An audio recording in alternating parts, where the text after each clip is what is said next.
eseka batoyo bakota kuna babima bimonaloba pe ba oba sakuna be mamonaloba oyo kufa Pepe Kale alobaki ke non Pepe Kale pe liwa na ezali ki asalaki voyage astral mwasi na ye nde moto aya kobebisa kofungola ndako kobebisa bikila yango nde Pepe Kale akufaki na se ya voyage astral yango ouais esalemaka ndenge nini omota moto abimi ntango moto abimi ezalaka par rapport à durée ozomona bamuso bakosala quelques heures bamuso bakosala baminute bamuso bakosala bajour ozomona ntango moso ayebisi mwasi abi na ozonga après 2 jours ozomona mais après 5 heures ozomona mais à préparer mwasi te que incident ego seulement parce que c'est toute une vie qui se passe dans le monde spirituel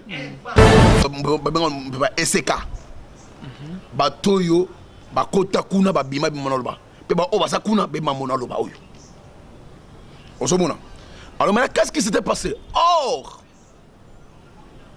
Babylone est dangereux ceux qui osent préparer quand tu sors tu fais un voyage astral yeba okoti na monde mususu ode mobala bela liboma ode bala na kufa pour 3 jours et 4 jours ndazongaka mais après 2 jours azongaka o comprendre moi si na ye ayebi kenatan oyo obela nga kebo aobatela muto ko makuna te yango moni mi bakangele na chambre mo boy omona muto abimi akei dès qu'azonga tant muso za yiboy et que loboko ba déplacer ngo boy avec la difficulté à zonga.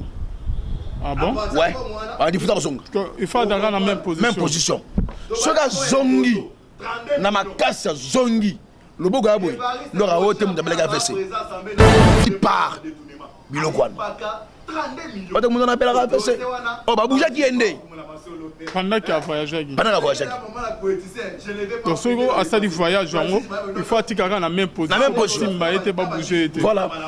Donc, pasteur Maota Kufa, Nangola, part. Et quand on va kuna, va blender kuna, ou bien obstacle. Alors moi, azonga na tawana ezate. Parce que dans le monde physique, moi ça va être oh, ça 2 jours, oh comme dans 3 jours, ça 1 heure, comme dans 5 heures. Moi ça bangi.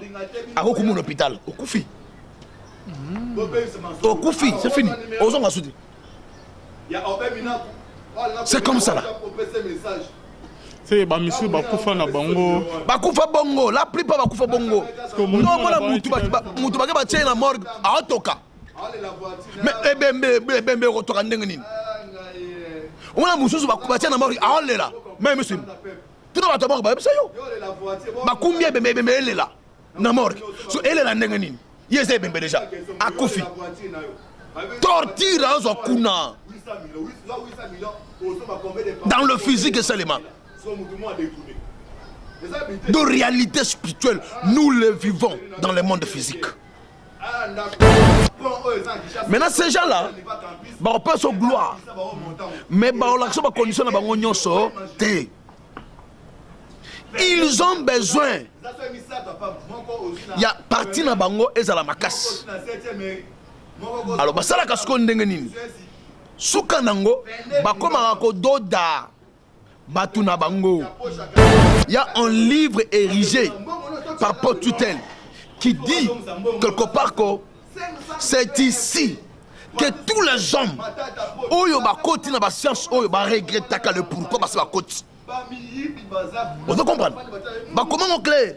C'est ici que tous les gens oyo bakoti na science regrette le pourquoi bakoti na science dans cela oyo. Et pourquoi regrettant? Ok n'est pas nganga. Nganga enseigne au sacrifice. Ozomona sacrifice a kosenga eza pour l'avantage na yo. Yo oyebana, yo ozwa mbongo. Or maison na yepe, il y en a besoin de succès. Parce que maison na a besoin de succès. Il y a besoin de sacrifice. Parce que nganga a cause bato balabala te kaka bato ba yaka pa na yi. nde bato adodaka baserviteur ene wana ozomona nde omona soki ekomaka ke ekomi ke basengo sacrifice oyo obeti échoué or parfois ye aosala baje esimba te Pour Azoyo. po azwa yo ozomona Pourquoi? Shalom, shalom, bien-aimés dans le Seigneur. Un grand merci na bande oignons tout bazola na biso de partout. Ba oignons tout baza toujours wana pona kolana meilleure chaîne na bino la voix céleste nzela lola. Eska bonzambe ekitara na loye mona malwa pe na misala bonzambe na bonzambe lola. Ezo futa bien-aimés dans le Seigneur. Simana onto ya kolobake nzamba boye to kwaye wapi inamanso azo salela biso. Mekason. Azo Saïla Bisso bien-aimé dans le Seigneur et toujours dans le cadre il y a quoi informer bino le lot tozana nani pour découvrir tout à l'heure là tozana sujet moko et ko édifier banderomi bazola na biso to mais un peu redécouvrir ndenge nini ba initiara bande qu'on a biso na kati ya misala molini ndenge nini ke soki ke ba étudiant o ke ba kena na campus to ba professeur to ba lakisi ndeni baza initié bien-aimé dans le Seigneur minga ko solo des ana émission lelo un grand merci na pasteur fais amis si à la bouche autorisée de l'Éternel depuis Zurich na filo moko ya motema bivens de homo depuis Londres na maman Gisèle Luke le motema papa Emmanuel na Boston et les frères papi Kongé na Nzambe ya lola amono yo bonzambe na bonzambe Yesu nde mosuki si bien-aimé dans le Seigneur et tozali na pasteur David Mputu. Shalom l'homme de Dieu. shalom papa Lilo bana bandero bazolando. nzambe apambola biso bana nzambe bisika nyonso tozali partout dans le monde nzambe asepeli lisusu lelo tomona na nzela ya singa ya etando eke tika asala biso bolamu merci beaucoup. Ok, merci beaucoup Papa David. Papa David toujours dans le cadre de l'émission Nabiso, nous avons ligne que tout meka kokota na anglais mususu hein. Tout meka un peu robeta di solo un peu parcours na yo hein. Place nzama zoyo, place nzama lokota yo, nazo signaler bandeko o bazola na biso masolonyo to robeta wa et da o babenga ke nako o ke Papa David à vivre na vie na l'homme de Dieu, li solo no ezande parce que ngana ebelo na comme ya pharaon kuna na campus mi kana ko fongola biso ezanini ezane témoignage hein ouais. Merci papa Alvin. Question pe gelo pa tunaki yo hein gelo elembe omba na pesi ombote David abongo na ndenge nini aya ma Jésus ndenge nini to me peut découvrir aujourd'hui c'est ça je me suis madame alanda émission atungabi do yo c'est la magicien. Est-ce qu'on dit émission bien pour toute la question? En tout cas, merci beaucoup. Merci, Papa Alvin. Moni, mutu nyonso dans l'histoire de la vie.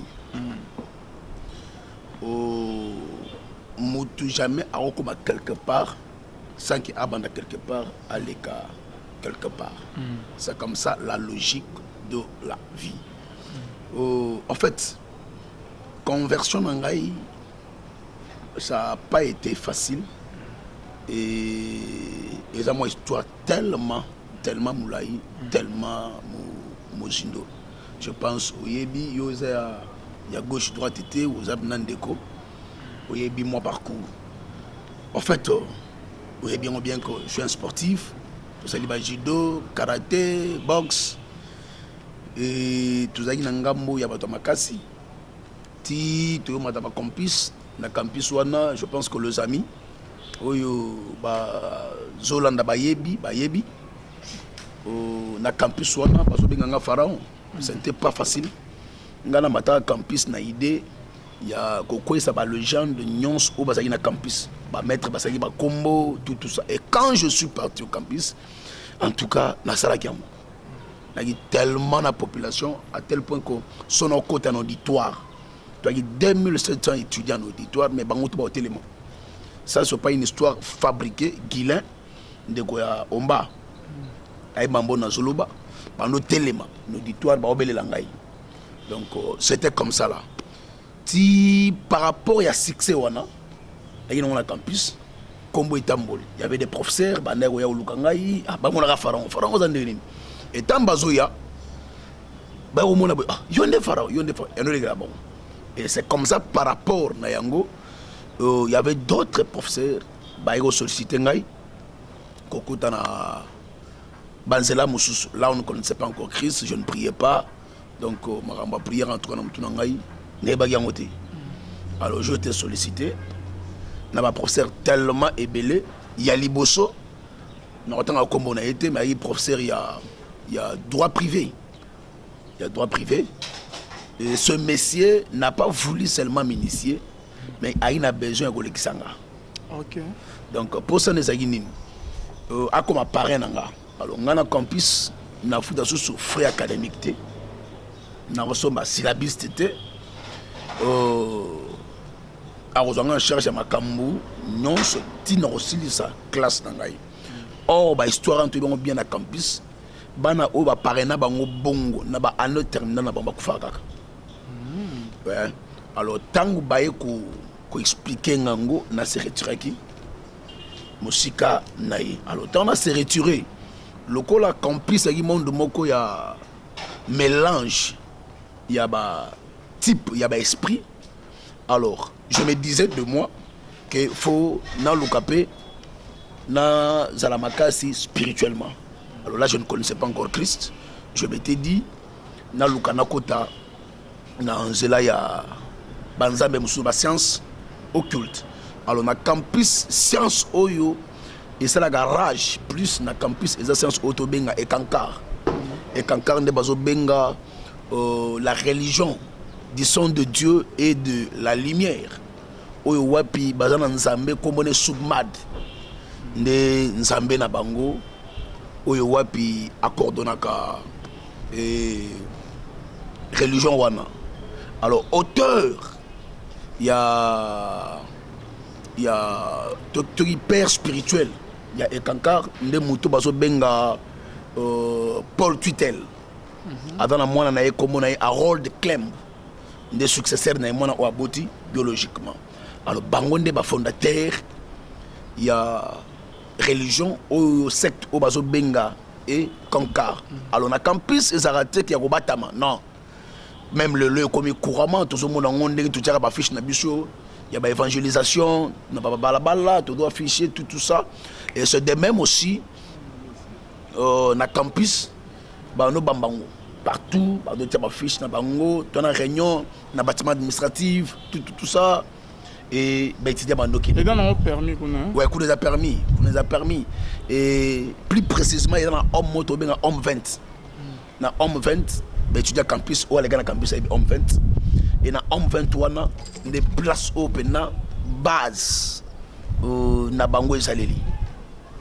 Alors, maintenant la réunion na bango wana, les étudiants partaient fréquenter et c'est de là au Singaï na ko kota. Et jour moko, je suis parti na côté na réunion na bango. Alors na kota ba ko remettre ba dépliant. Ba dépliant au remplir nom, poste nom, âge, origine ainsi de suite. Mais ba question oyo eza lié na spiritualité ya mutu, eza ba question oyo ezuya na nzela ya ndoto. Ba tuna ka ba question est-ce que au solo déjà ndoto boye. Ou là le solota la lumière makasi ou bien au solota ndoto au kaba bruit il y a bourdonnement ya mai mon bato bagena intérêt ba ebi et mai vers 4h 5h 3h et vers na bruit non au songolo plus place à ba chute. Donc ba retourna ba question bongo est-ce que solota déjà au solota. Alors quand tu remplis par rapport à ma question wana ne ba oyeba maintenant comment on classer yo par rapport il y a classification il y a type ya esprit aux anayango to ya domaine au esengeli au à embrasser. Donc c'est comme ça là. Alors tant oyé ne bandeli ces gens-là sont très très malins papa. Donc au romona rien de fétichisme. Nakatuana. Ils vont vous parler sur la loi de la nature. Oyo wat bana livre oyo ba occultiste tout ba salelaka. Et ça livre obabenga sur la loi du karma. Et cette loi du karma n'est ni autre que la loi de la nature.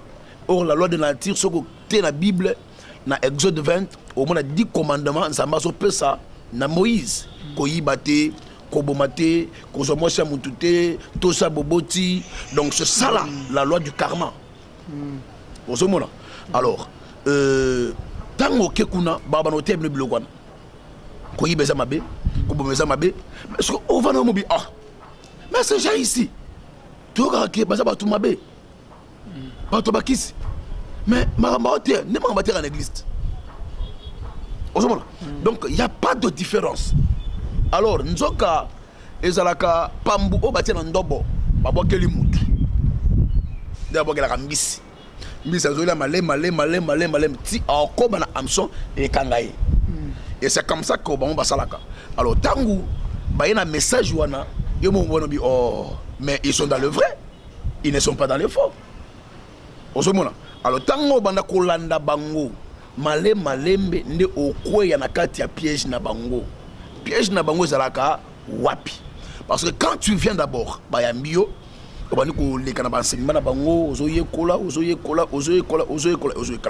Alors caractéristique na bango eza basé na auto benga énergie interne. Oyo batu ya Bouddha ba benga le ti. Le ti c'est l'énergie interne, la personne interne. Or Paul a lobby, en réalité dans l'homme, ce n'est pas la chair, mais c'est l'esprit. Alors, il nous enseigne comment est-ce que Moutou a développé sa personne interne, l'énergie interne, de la sorte que cette énergie interne que tu as, c'est toute une puissance, c'est toute une personne qui est capable de faire tout, qui est capable de se déplacer, qui est capable de toucher, de porter quelque chose. Il y a un moment même l'élo. L'église Moussous et Botami, tu y es bien haut, soit disant l'église de réveil, même la Kinshasa Awa. Ozomona Bazo parle sur le voyage astral. Ozomona, il parle sur le voyage astral. Or, Moutoua Kosote Papa Levin, le voyage astral, c'est juste, c'est vraiment ce qu'on appelle le fétichisme.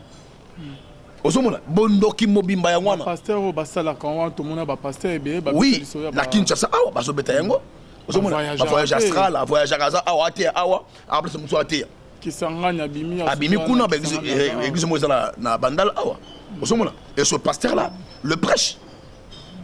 Or et ça biloko oyo ba enseignaka na comment dirais-je na ba science occulte. Alors, l'énergie interne de obiso na chrétienté, na évangile tobenga la foi. Bible dit, sans la foi, il est impossible de lui paraître agréable. Et si tu as une petite foi comme la grande de Sénévé, au piangomba ordre et que tout se peut et que déplacer. C'est ça la force de l'évangile. Nzambe obati abiso na mona été.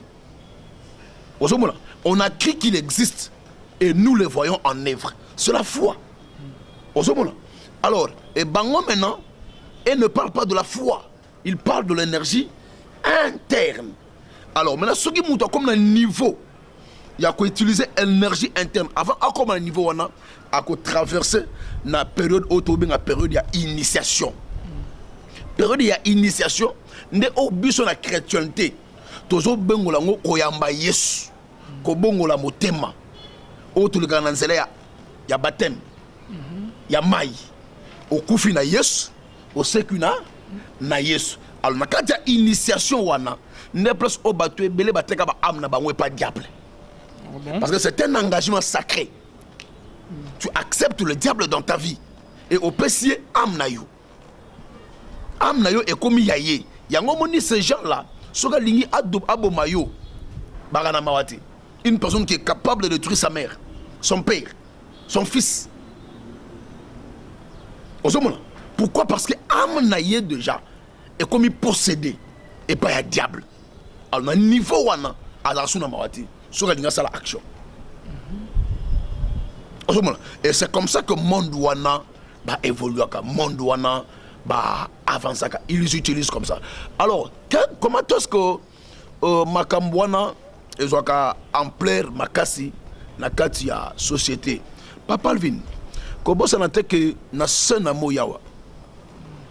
Il y a 3 types de personnages par rapport à Mitema. Et dans la batu oyo, avec capable de robomayo, sans intérêt. Pambaka boy. Et dans pena mutu mususu, il y a la kaka na posa, azana mbongo, azala célèbre. Et dans la mutu mususu, il y a la posa ayeba mukiliza la ndengenini. Et ces 3 types de personnes, le diable a utilisé pour comme agent naïe. Osomona, Yesu tango na scène moi, abandi mission naïe. Qu'est-ce qu'il a fait? Avec qu'il a besoin de disciples. C'est comme ça au même dans Luc 5, dans la Genésareth, il est parti chercher Simon.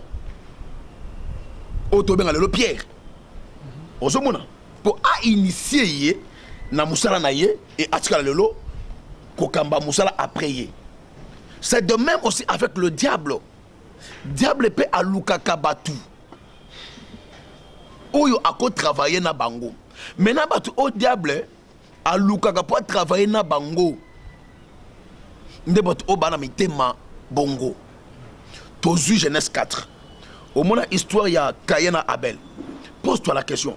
Et loko nini Caïn a bomé Abel pour azwani. Intérêt à la Guinée. Bosali Moussala. Moninga sali aye ba créer. Yayo ba créer té. Au lieu de perfectionner savoir faire na yo. Mais ami pesi peine au sanimi, ya ko boma. Abel pour gagner et l'autre côté, ces gens-là existent. Ne place auto benga magie noire et botamaki. Magie noire et botami juste Nabatu oyo ya catégorie à mité mawana. Les gens qui sont capables de détruire les autres sans intérêt na bango, sans cause. Deuxième catégorie, et ça autobenga magie blanche. Magie blanche, et ça batu oyo bazana posa ko yeba nyonso na sena moi. Pourquoi mu pepele kaka et que ndara wapi? Moi ebimelaka wapi? Pon ma paté zara suspendi boy. Il faut yeba kaka.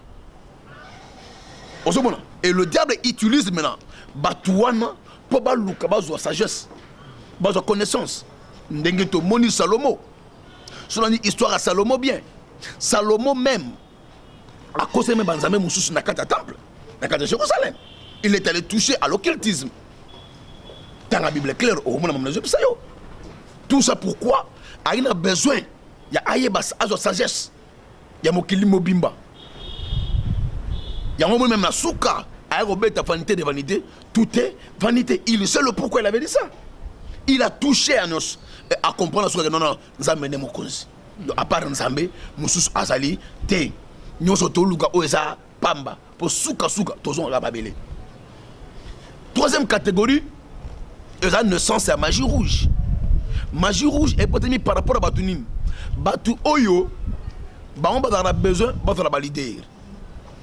Bazana mbongo, bazana succès, bayebana, bamona bangonde bango. Et ces gens-là sont capables de sacrifier les autres pour l'intérêt na bango.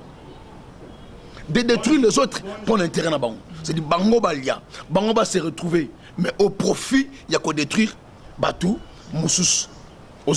Donc c'est comme ça là, magie noire, magie blanche, magie rouge. Et botami et nzambe aleka na nzela ya batuana pour aeba et diable aleka na nzela batuana pour aeba kusala musala na ye. Et c'est comme ça aussi na nzela ya ba science occulte ba utiliser kabatu par rapport à l'étoile, par rapport à domaine spirituel. Donc c'est comme ça. Parce que papa Davinando beti lisoso ke na ba université ba réalité mingi ezala qui c'est la moi muso rôle on pas na bango bien comme na université ba réalité belé zawana. Oui papa le parent doit veiller beaucoup sur les enfants. Osomona wana mwana na ndako. Tant mwana bimi, il faut ba ke libanda eza mokili mususu. Osomona tant to benga monde et banina syllabe au devenu mon et ce qui n'a dé. Ce qu'on a dit démon au monde on a dé et ce qui n'a mon. Le monde c'est un démon renversé. C'est la force du mal. Tant qu'on a bimina mokili parents, il faut prier pour na moi. Yango et dans la cadeau mon côté. Oh, bah, parents, bah, le parent doit veiller sur les enfants. Le parent doit donner. Laisser cet héritage et pas ban. Parce que si les parents ont salaté, ils s'en battent. Si les parents ont kena mwana te, Zamba kena mwana. Aux parents ont repé sa mwana te, Zambe a repé sa mwana wana. Tomoniango. Histoire, il y a deux prostituées. Oh, Salomon Kataki, histoire na bango.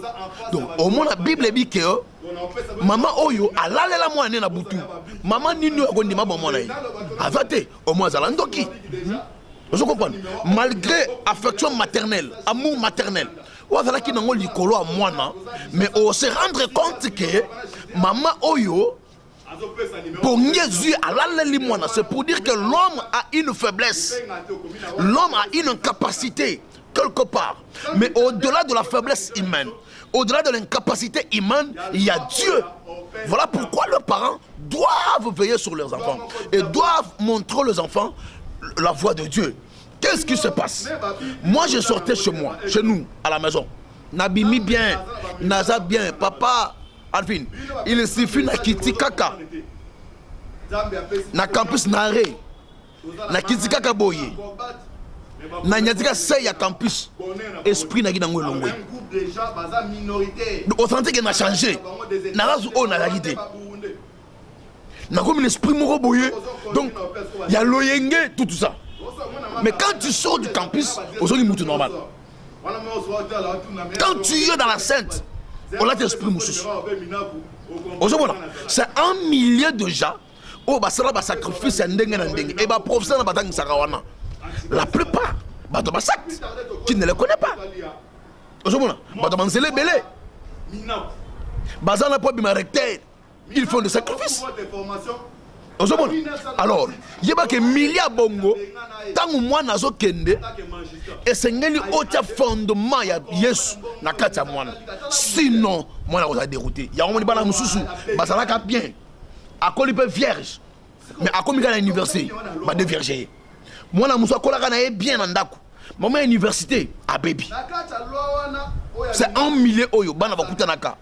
Na ba ninga ya ndenge na ndenge. Ba professeur ya ndenge na ndenge, ba réalité ya ndenge na ndenge. Donc c'est comme ça là. Comme pas David Obeta ni solo lobi que professeur Oyo azo qui en charge aninaki alekisa yo. Donc plupart ba professeur les élabons qui basent ba étudiants net que ozanga na o mutafuti lo minerval azate avion en charge et par rapport avant que aussi sa classe au Koufri. Oui, papa le moni mokilelo eza les champions. Oh, mokile ba guerre avec étoile. C'est-à-dire, oh, le diable voit l'étoile de l'enfant.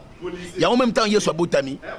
Bible dit, le mage d'Orient vit l'étoile de l'enfant apparaître. Et bah, qu'elle ne peut pas gumba melaye. Au moment, étoile wana, et ben d'accord, magité. On va adorer Yesu, mais étoile, et ben d'accord, érode. Pour détruire Yesu. Tant ba mage baye. Na kata ko luka Yesu, ba qui pas Hérode. Ba bi ah, moi na mo chobotama awa, un roi. Et puis ça Hérode kanda. Et si cita Hérode a luka a détruit Yesu. Et là la histoire claire. Bible le dit que tant ba mage ba ke Nzambe ange Abimeli. Joseph a sabi soit moi na bo ki mapi na Égypte. Pourquoi? Parce que Jésus avait une mission. Il y a comme un salut dans Mokili. Mais le diable avait vu la mission que Christ avait. À s'arranger pour mettre fin à Christ. Christ c'était Dieu. Mais moi, pourquoi Nzamba le non qui mis à moi? Parce que Dieu savait que Hérode allait détruire l'enfant. Et le lot, qu'est-ce qui se passe? Il suffit aux étoiles. Comme si j'habite tout. Diable a koluka mania nyonso a détruit yo ou a utilisé étoile na yo ou bien a utilisé étoile na yo na faveur na ye ou bien a détruit yo il a utilisé yango. C'est comme ça qu'il met de gens dans la vie pour pas le passer nini va détruire étoile wana. Alors c'est comme ça que va professeur na basala kabongo. Il suffit à mon étoile et que avant la besoin de soit succès. Avant la besoin que a briller encore dans le monde professionnel naïe et à quoi ko solliciter étudiant wana Oh, tu vois, toi, tu es brillant, tu es. Oh, moi, je m'engage. Il y a un football académique, et il y a en Afrique, les Amboga Mogoyo, médiocrité à Makassi. Parce que la Mingi, moi, l'enfant accepte. Bon, vous les frais académiques. Or, diable appelle ça pas maté. Il n'y a rien pour rien dans la spiritualité. On se voit, papa. Pour Abraham, comme le père de la foi, Dieu a tenté à recevoir un sacrifice. Isaac. On se voit. Pour Yesu, il devrait se faire passer pour un sacrifice sur la croix. Dans la spiritualité, il n'y a rien pour rien. C'est comme ça que ce genre-là va présenter au pilote. Ceux qui ont salé bango. Après un temps, c'est comme ça que beaucoup d'étudiants vont à l'université. Il y a collation peut-être. C'est comme ça là. Je suis malade, il y a qui. Le monde, il y a université, et ça monde à la réalité. Et bien, il va pas pourquoi parce qu'on attend vraiment que attend ici au comité aussi si classe non après vous amoli mon abomio pourquoi parce qu'on attend ensemble oui moni tango tangi d'office amdayo Elie au moins en Matthieu 4 Jésus a doit répondre Yoka Abiboy l'homme ne vivra pas seulement du pain mais aussi de toute parole qui sont dans la bouche de l'Éternel. Or, nous avons la partie chair ou corps, la partie âme, la partie esprit. Le pain sert à la partie chair, mais la parole sert à la partie âme et esprit. La partie esprit consomme la parole divine, religieuse. La partie âme consomme la parole instructive ainsi que éducative. Comme exemple, moi, na balabala, na moi na ndako. Au moins la différence, même dans le thème et l'obéli. Comportement. Pourquoi? Parce que moi na ndako, la qui sait que au moins na mukolo et le comme simbate. Mais moi na balabala na la qui sait. Am na eza pauvre. De même, Moutou a tangi, même Moutou a tangi. Au moins différence.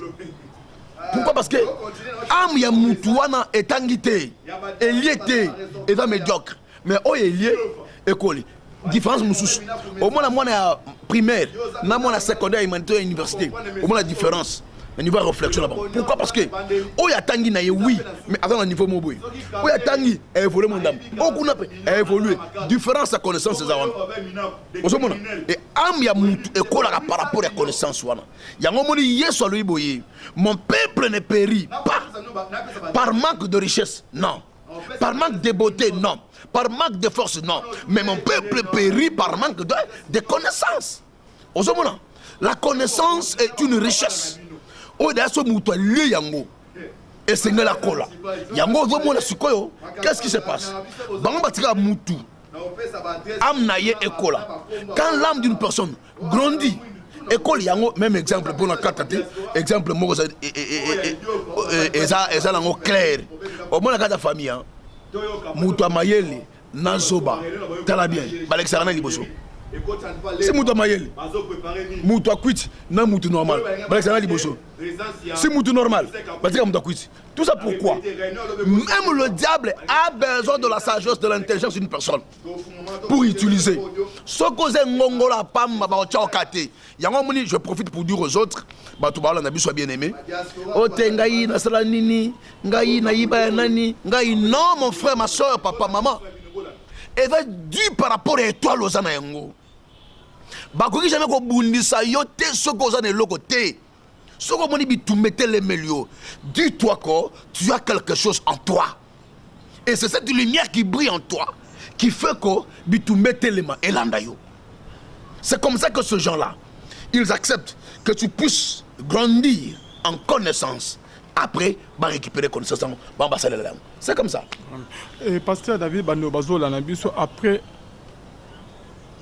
ko initié l'homme de Dieu na campus et pas professeur que otangi kombo nini salama yukuna ba conséquent to mama kamuni no kutana na ngokuna pona que oya kotika mon na ngokuma osambela. Oh, qu'est-ce qui s'était passé? Bah parena kangai. Et pas ya professeur Moko après on a kimakiwana. Tana kotsukuna le monsieur maintenant Armand a IDP à utiliser nga. Alors, dans mon étape où il faut faire un voyage astral. Dans le pentacle d'Engezalaka, na bandi invocation. Alors, invocation pour bandango, il faut oyemba nzembo. Il y a kankar, ba to kankar be mamnalo oyo. Ba benga le you. Il y a you ndezembo et silikara wana kaka. Tu peux oyemba ngo même pendant 3-4 minutes concentré. Après au tkal kimia et fana mon peuple mo ilekaka. Mon peuple SK. Ba toyo ba kota kuna ba bima bimonoloba. Pe ba oba sakuna be mamonaloba oyo. Osomona.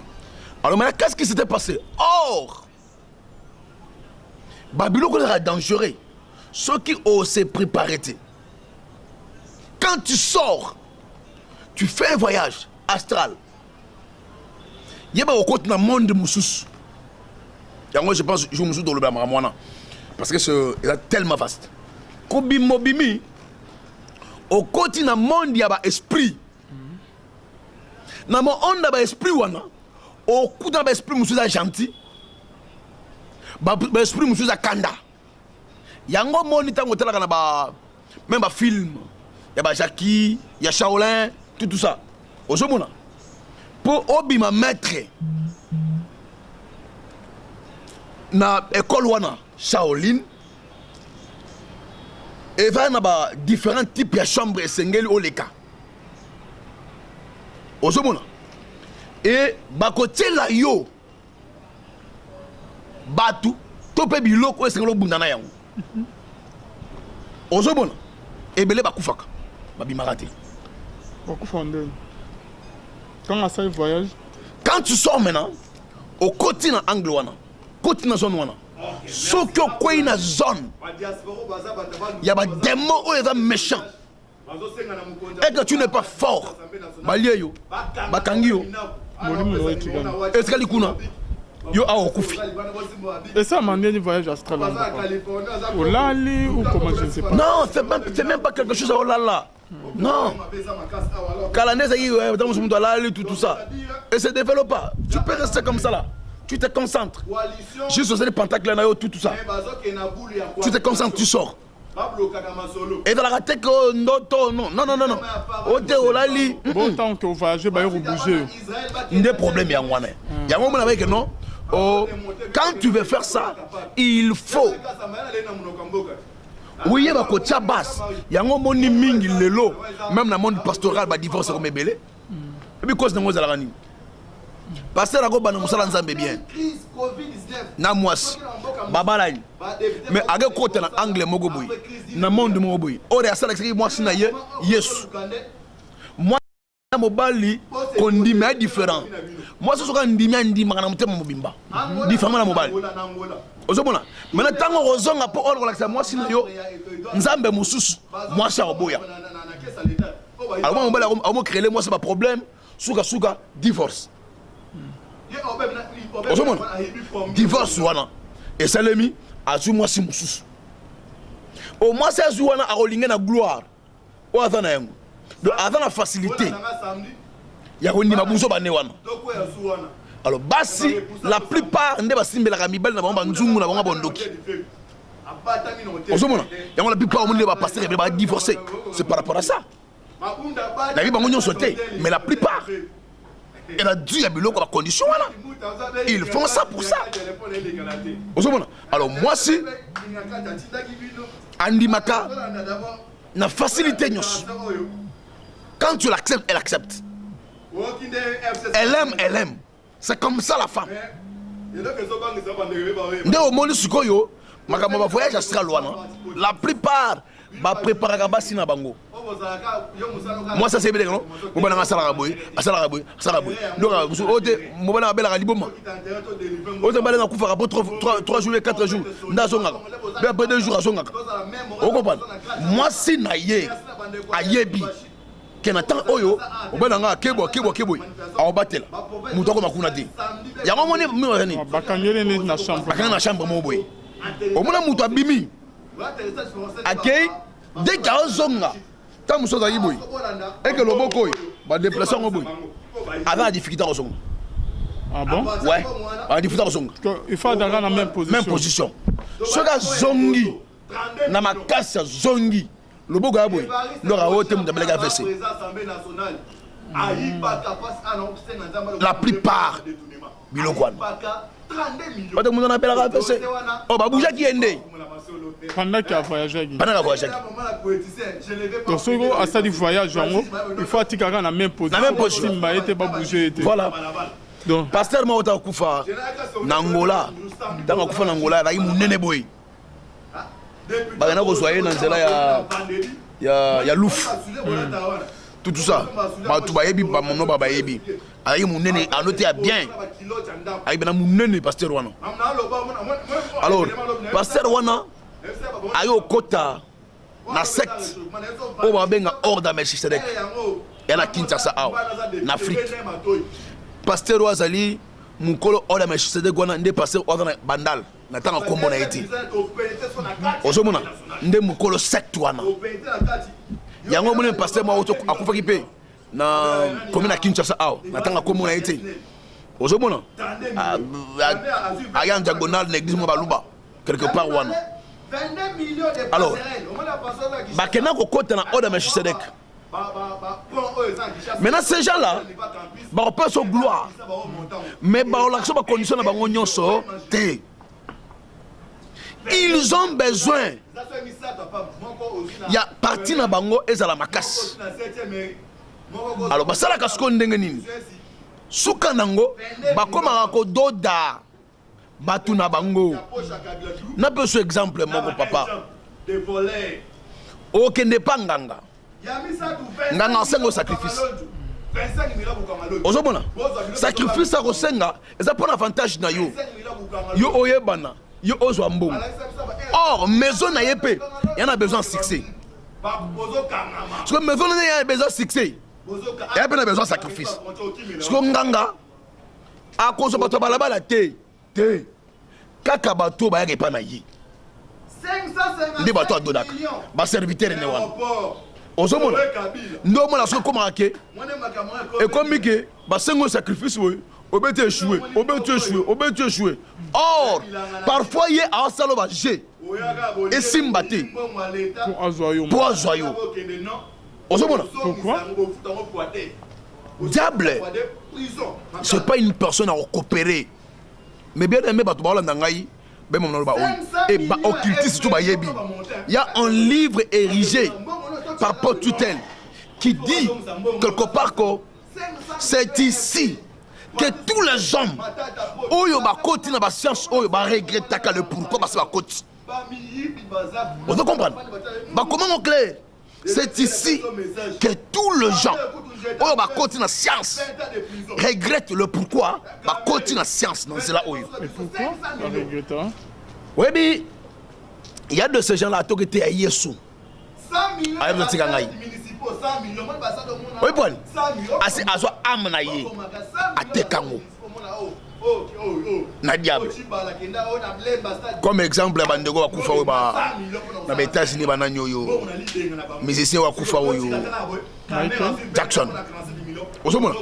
Batwana ye asateka amne et pas